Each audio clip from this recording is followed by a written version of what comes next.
Hulk is finally returning in Spider-Man Brand New Day, but this isn't the version of Hulk we've been seeing since Endgame. And if you've forgotten, let me remind you, we haven't seen this version of Hulk for the last 8 years. This is the Savage Hulk, the version fans actually love. The last time we truly saw him was in Avengers Infinity War, when Loki proudly introduced him before Thanos absolutely destroyed him. That entire appearance lasted barely 20 seconds. Since then, yes, we've seen Hulk in the MCU, but it wasn't really Hulk. It was the calmer Professor Hulk version. This, however, is the real Hulk, the one people actually want to watch. Now that he's returning in Spider-Man Brand New Day, the story is much more interesting than most people think. It's not exactly what everyone is expecting. And trust me, by the end of this video, I'm going to explain everything about Hulk, from his comic book origins to how he works psychologically, so you'll understand exactly what's happening. On the surface, most people think they know Bruce Banner's story. He's a brilliant scientist who was involved in a gamma radiation experiment. An accident exposed him to a lethal dose of gamma radiation, turning him into a giant green monster. Right? Wrong. In the MCU, Hulk's story technically begins with the Incredible Hulk. During the opening credits, we're briefly shown that Bruce was exposed to a massive amount of gamma radiation, and that's how he gained his powers. But here's something most people don't realize. If anyone else had received that exact same amount of gamma radiation, they would have died instantly. So why did Bruce survive? The MCU gives a simple explanation. Bruce's genetic makeup is uniquely capable of absorbing gamma radiation instead of letting it kill him. His cells store that gamma energy inside his body. Whenever he becomes angry or experiences intense emotional stress, that stored energy floods into his muscles, dramatically increasing their size and strength, transforming him into the Hulk. This is also why Jennifer Walters doesn't die after receiving Bruce's blood in She-Hulk. Since she's Bruce's cousin, her genetic structure is similar enough to survive the gamma exposure as well. But the comics tell a slightly different story. Bruce isn't working on a simple laboratory experiment. Instead, he's involved in a military weapons project developing a gamma bomb. On the day of the test, just before the bomb is detonated, Bruce notices that a young man named Rick Jones has accidentally wandered into the blast zone. Rick Jones is an incredibly important character in Hulk comics. Bruce immediately runs towards him, pushes him to safety, and manages to save his life. But in doing so, Bruce himself is caught inside the gamma bomb's explosion. The result is an unimaginable amount of gamma radiation, and that's the moment Bruce Banner transforms into the Hulk. But even that only explains how he became Hulk. It doesn't explain why Hulk exists in the first place. And that's where both the comics and even the very first Hulk movie reveal something much deeper. The real reason Hulk exists has nothing to do with gamma radiation alone. Bruce Banner had an incredibly abusive childhood. As a little boy, he was constantly beaten by his father. The abuse was so severe that Bruce never learned how to process his emotions. Instead, his mind created imaginary personalities to protect him from the trauma. One of those personalities eventually became the Hulk. Another would later become the Gray Hulk, which we'll talk about in a moment. Things became even more horrifying when Bruce's father murdered his mother right in front of him. Bruce was just a child. He didn't even know how to react. In one of the comic book flashbacks, we see young Bruce sitting beside his mother's dead body, completely unable to cry or express his grief. He was terrified that if he showed any emotion, his father would come back and beat him again. That's how traumatic his childhood really was. Because of all this, Bruce developed dissociative identity disorder, the same psychological condition we saw with Mark Spector in Moon Knight. The difference is that Moon Knight revolves around Mark's multiple personalities, while Bruce Banner's condition has rarely been explored properly in movies. Hulk is actually the physical manifestation of one of Bruce's alternate personalities. Think about the way Hulk behaves whenever he first appears. He's emotional, impulsive, and often acts like a child. He throws tantrums, struggles to communicate, and reacts purely on instinct. There's a reason for that. Hulk represents the part of Bruce that was never allowed to grow up, the frightened little boy who wanted to scream, cry, fight back, and express his emotions, but never got the chance. Then came the gamma bomb. The radiation didn't simply create a monster. It gave physical form to the personality Bruce had buried deep inside his own mind.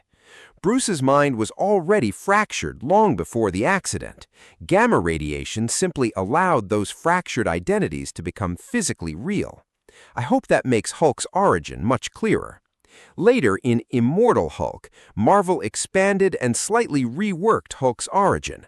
While they added supernatural elements to the story, Bruce's abusive childhood remained completely intact. In fact, they made it even darker. Now here's another interesting detail. The very first Hulk wasn't actually green. He was gray. In reality, this happened because of a printing mistake. Marvel originally printed Hulk in gray, but maintaining that color consistently became difficult with the printing technology of the time, so they eventually changed him to green. Instead of ignoring the mistake, Marvel turned it into comic book lore. According to the comics, Hulk first appears in his primitive gray Hulk form. As Bruce and Hulk's relationship develops and the Hulk personality grows stronger, he eventually transforms into the green Hulk everyone knows. One thing the movies actually do portray quite well is Bruce's relationship with Hulk. He sees Hulk almost like a disease or even cancer. He believes Hulk ruined his life. Because of him, Bruce can't have a normal personal life, a normal career, or any real peace, so he spends years trying to suppress Hulk. But the movies rarely show the opposite side of the story. From Hulk's perspective, Bruce is doing the exact same thing. That body doesn't belong only to Bruce, it belongs to Hulk too. The mind belongs to both of them. Whenever Hulk takes control, Bruce feels trapped inside his own body. Whenever Bruce takes control, Hulk feels trapped inside his body. That's why the two personalities are constantly fighting over who gets control. The only advantage Bruce has is his intelligence. He understands how to suppress Hulk, and whenever he succeeds, Hulk can remain locked away for years without even realizing how much time has passed. And naturally, Hulk absolutely hates that. Just think about Avengers Age of Ultron. Bruce transforms into Hulk, and after that, the next time we really see him is in Thor Ragnarok. During that entire period, Hulk never gives Bruce control of the body. Nearly 2 years pass with Hulk in charge. Then, when Bruce finally wakes up in his own body again, he has no idea what happened during those 2 years. He's terrified because he realizes something horrifying. If he transforms into Hulk again, Hulk might never let him come back. That's one of Bruce's biggest fears. Honestly, I think it's a shame that Thor Ragnarok never explored that psychological trauma. Instead, the movie focused on humor, and by the climax, Bruce transforms back into Hulk simply because the story needed a big action finale. But if that emotional conflict had been explored properly, it could have become one of the most powerful Hulk stories in the MCU. The point I'm trying to make is this: whenever Bruce suppresses Hulk's personality in the comics, Hulk doesn't simply disappear. He's still there, trapped inside the same body, growing angrier with every passing day. There's actually a fascinating comic storyline where Bruce Banner, with the help of Doc Samson, successfully separates himself from Hulk. Doc Samson is another gamma-powered character. He's not as strong as Hulk, but he's incredibly intelligent and also a psychiatrist. More importantly, he understands the psychological conflict between Bruce and Hulk better than anyone else. Together, they develop a special treatment that physically separates Bruce Banner and Hulk into two completely different beings. At first, Bruce's life becomes perfect. He's free. He has his intelligence, his career, and his future back. In fact, he even marries Betty Ross and finally starts living the normal life he's always wanted. But Hulk has no idea what to do. Without Bruce, he loses all direction. He goes on a massive rampage, attacking anyone who gets in his way, including the Avengers. Eventually, everyone realizes there's only one solution. If Hulk dies, Bruce will finally be free forever. So the Avengers confront him with everything they've got. Heroes like Hercules, Namor, Captain America, and many others fight together, slowly wearing Hulk down. They're actually close to killing him. But at the last moment, Betty steps in and saves Hulk. Then an even bigger problem appears. Since Bruce and Hulk were never meant to exist as separate beings, both of their bodies begin breaking down at the molecular level. They're literally falling apart. To save them, Vision helps merge Bruce and Hulk back into a single body. But when Hulk returns, something has changed. He doesn't come back as the familiar green Hulk. Instead, he returns as the gray Hulk, his original, more primitive form. For quite some time in the comics, this Gray Hulk becomes Bruce Banner's primary Hulk personality, and this version is known by another name, Joe Fixit. This isn't just another Hulk transformation, it's an entirely different personality. So, who exactly is Joe Fixit, and why is he so different from the Green Hulk? Remember how I mentioned Bruce's abusive childhood? As a coping mechanism, Bruce didn't just create the Hulk personality, he also became obsessed with gangster movies. In his young mind, strength wasn't represented by a superhero, it was represented by tough mobsters and crime bosses who always seemed fearless and in control. That idea eventually became another alternate personality, Joe Fixit. Unlike the Green Hulk, Joe Fixit isn't the strongest version of Hulk, but what he lacks in raw power, he makes up for with intelligence. And I'm not talking about Bruce Banner's scientific genius. Joe Fixit is street smart. He's manipulative, cunning, and incredibly clever. He knows how to deceive people, negotiate, and play psychological games. In many ways, he's actually more dangerous than the Green Hulk because he doesn't rely solely on brute strength. He thinks before he acts. At one point, Joe makes a deal with Bruce. The agreement is simple. Bruce gets control of the body during the day, Joe Fixit gets control at night. Bruce reluctantly agrees because at that point he doesn't really have another choice. So Joe takes over.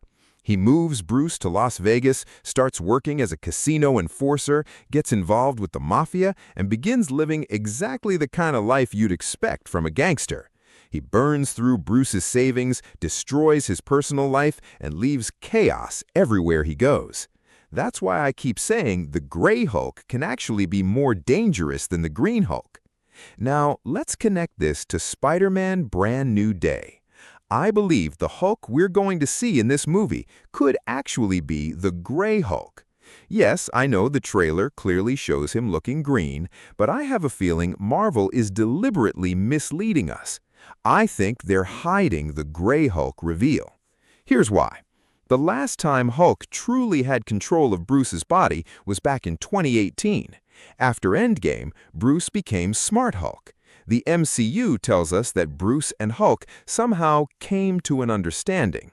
But when you watch She-Hulk, Bruce explains something slightly different.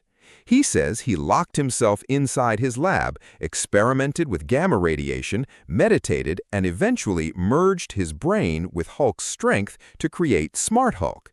Notice what's missing from that explanation. Hulk never agreed to it. Bruce made that decision himself. From Hulk's perspective, Bruce once again stole control of the body. That means Hulk hasn't truly been free for nearly 10 years in the MCU timeline. Just imagine the amount of anger that's been building inside him all this time. If Hulk finally breaks free, what do you think he's going to do? Honestly, you don't even have to imagine it. You can already see that rage written all over his face in the trailer. Now, there are actually a couple of possible explanations for why Hulk might appear as the Gray Hulk in Spider-Man Brand New Day. The first possibility is based directly on the comics. Since Hulk has been suppressed inside Bruce Banner for such a long time, when he finally breaks free, he may not return as the fully evolved Green Hulk. Instead, he could revert to his original, more primitive form, the Gray Hulk, just like what happened in the comics after Bruce and Hulk were separated and later merged back together. The second possibility is even more interesting. What if this transformation isn't happening naturally? What if someone is forcing Bruce to become Hulk through mind control or some external influence? If that's the case, Hulk may not be able to complete his transformation properly. Instead of becoming the fully powered Green Hulk, he could end up in an incomplete state, which manifests as the Gray Hulk. There's also a third possibility. In the trailer, Bruce is wearing a wrist device that looks very similar to the inhibitor he used in She-Hulk. Back then, it was only a prototype, but in this movie, it appears to be a much more advanced version. Now, imagine what that inhibitor could actually be doing. It could be suppressing the gamma radiation inside Bruce's body, Or it could be actively extracting gamma energy and storing it somewhere else. Either way, the result is the same. Bruce simply wouldn't have enough gamma radiation left in his body to achieve a complete Hulk transformation. That would explain why this Hulk looks different. His body doesn't have enough gamma energy to fully manifest the Green Hulk, so instead it produces a weaker, incomplete form that resembles the Gray Hulk. And honestly, that would line up surprisingly well with the comics. Gray Hulk has always been more intelligent than Green Hulk, but physically he's generally less powerful. He's still incredibly dangerous, but not the unstoppable force that the Savage Hulk usually is. Although, judging by the thunderclap we saw in the trailer, he still looks insanely powerful. Even so, if Marvel decides to go with this version of Hulk, it would actually make sense from a storytelling perspective. Because let's be honest, how is Spider-Man supposed to fight the Hulk? If Peter's powers continue evolving, if his mutation gives him organic webbing, enhanced strength, improved spider sense, and all the other upgrades we've been discussing, then he might actually be capable of standing up to Hulk for a while. I'm not saying Spider-Man would defeat Hulk, not at all, but he could at least hold his own long enough to make the fight believable. Marvel has to find a way to balance the matchup somehow. They'll probably make Spider-Man stronger than we've ever seen before, while dialing Hulk back just enough to keep the fight competitive. They won't meet exactly in the middle, but you get what I'm trying to say. Anyway, that's my explanation of the Gray Hulk, his transformation, and why I think we're going to see this version instead of the regular Green Hulk. These are just my theories based on everything we've seen so far, but I genuinely love to hear what you think. Let me know your own theories in the comments. I'll see you all in the next video. Bye-bye, take care, and don't forget to subscribe.